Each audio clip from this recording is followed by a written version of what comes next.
జనవరి 19వ తేదీ శుక్రవారం మధ్యాహ్నం 2:30 గంటలకు ఆ తెలుగు విరాట్ అంతిమ యాత్ర ప్రారంభమైంది. పూలతో అలంకరించిన వాహనంపై ఉంచిన నందమూరి భౌతిక కాయం అంతిమ యాత్రలో పాల్గొనడానికి గుమికూడిన ప్రజావళిని కదిలించి వేసింది. ఏ వ్యక్తి దర్శనంతో సమస్తం చైతన్య పూరితం అవుతుందో, ఏ వ్యక్తి నిదర్శనంగా తరతరాల తెలుగు జాతి స్ఫూర్తిమంతం అవుతుందో ఆ మహాశక్తి నిశ్చేతనంగా నిర్వికారంగా తరలిపోతుంటే ఓ ఆవేదన సముద్రం ఆ తేజో విరాజితునికి అంతిమ వీడ్కోలునివ్వడానికై వెంట కదిలింది. కదిలించి ఒక జాతి పెను నిద్రను వదిలించిన ఎన్టీఆర్ ఇక లేరన్న వాస్తవం ఎవ్వరికీ జీర్ణం కాలేదు.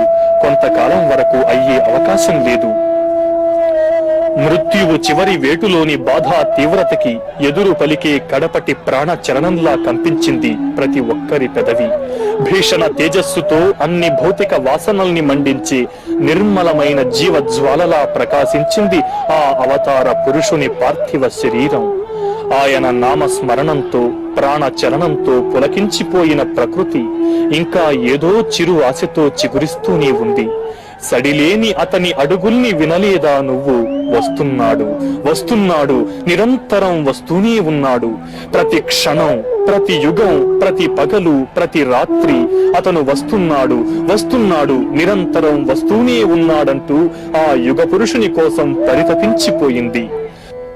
అంతిమ యాత్ర సాగిన దారుల్లో బారులు తీరిన జన సందోహం ఆ మృత వీరుని భౌతిక కాయంపై పూలవర్షం కురిపించింది. ఓ పక్క తమ జన్మాలు ధన్యమయ్యాయని వికసిస్తూ, మరో పక్క ఆ పుష్పాలు విలాపాగ్నుల్లో దహించుకుపోయాయి. ఎవరి గుండెల ఉయ్యాలల్లో ఊగిసలాడిన శిశువులో తారకరాముని అంతిమ యాత్రలో పూలై రాలడానికి గాలిలో తేలియాడుతున్నాయి. ఏ తల్లి కోసం ఎన్టీఆర్ తన జీవితాన్ని పణంగా పెట్టారో, ఏ తల్లి కోసం ఆజన్మాంతం అహరహము పరితపించిపోయారో ఆ తెలుగు తల్లి విగ్రహం ముందు నుంచి అంతిమ యాత్ర సాగుతున్నప్పుడు ఆ కల్పవల్లి కన్నీరు మున్నీరైంది. ఒక కంట కృష్ణ, రెండో కంట గోదావరులు ప్రవహిస్తోంటే ఆ తల్లిని ఓదార్చేవారు లేరు. 4 దిక్కుల నుంచి ఉబికొచ్చిన జనవాహిని లేవు తల్లి లేవు లేవిక, జన చైతన్య స్ఫోరకాలు రావు తల్లి రావు రావిక, ప్రతి పూట ఉత్సవ వేడుక ఊరేగింపులు అని మనవి చేసుకుంటే అనుంగు పుత్రుని కోల్పోయిన తెలుగు తల్లి కడుపు కోతతో పుత్ర శోకాన్ని వర్షించింది. ఇక నాకు ఉగాదులు లేవు, ఉషస్సులు లేవు, నేను హేమంత కృష్ణానంత శర్వరిని, నాకు కాలం ఒక్కటే కారు రూపు, నా శోకమ్ము వలెనే నా బ్రతుకు వలె నావలెనే అని రోధించింది. మార్గంలోని తెలుగు కళామూర్తులు ఈ అవిరళ యశో విరాజిత మూర్తిమత్వానికి ఏమని వీడ్కోలునివ్వాలో తెలియక అవాక్కై శిలా సదృశమయ్యాయి. నీ రథ చక్రాల ధ్వని ఇక వినపడదు. రొదతో అరుపులతో వైభవాకర్షణలతో ఎన్నో ఊరేగింపులు వెడుతుంటాయి. వేటిలోనూ నువ్వు కనిపించవు. వ్యర్థమైన వాంఛలతో గుండె పగిలేటట్టు ఏడుస్తూ మేమిలా కాచుకునే ఉంటాం అంటూ విషాదాంతమయ్యాయి. బుద్ధ పూర్ణిమ చేరుకున్న అంతిమ యాత్ర ఒక్క సెకను నిట్టూర్పు విడిచింది. వాహనంపై నుంచి నందమూరి తారక రామారావు భౌతిక కాయాన్ని ఆయన తనయులు విషన్న వదనులై గంధపు చెక్కలు పేర్చిన చితిపైకి చేర్చారు. దిగాలుగా ఇదంతా గమనిస్తున్న దివిజనులు హఠాత్తుగా నోరు విప్పి, నువ్వింత తొందరగా వస్తావని మేం ఊహించలేదు, అయినా నీకు ఘన స్వాగత సత్కారాల ఏర్పాట్లు వేగిరం చేస్తున్నాం, నీ సరిజోడు మా సూర్యుడు నిన్ను తోడ్కొని వస్తాడు అని నివాళులర్పించారు. వివిధ రంగాలకు చెందిన విఖ్యాతులు భారమైన హృదయాలతో అశ్రు నయనాలతో అంతిమ వీడ్కోలునిచ్చారు.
ప్రభుత్వ లాంఛనాలతో వేద ఘోషణ నేపథ్యంలో ఎన్టీఆర్ అంత్యక్రియలు ప్రారంభమయ్యాయి.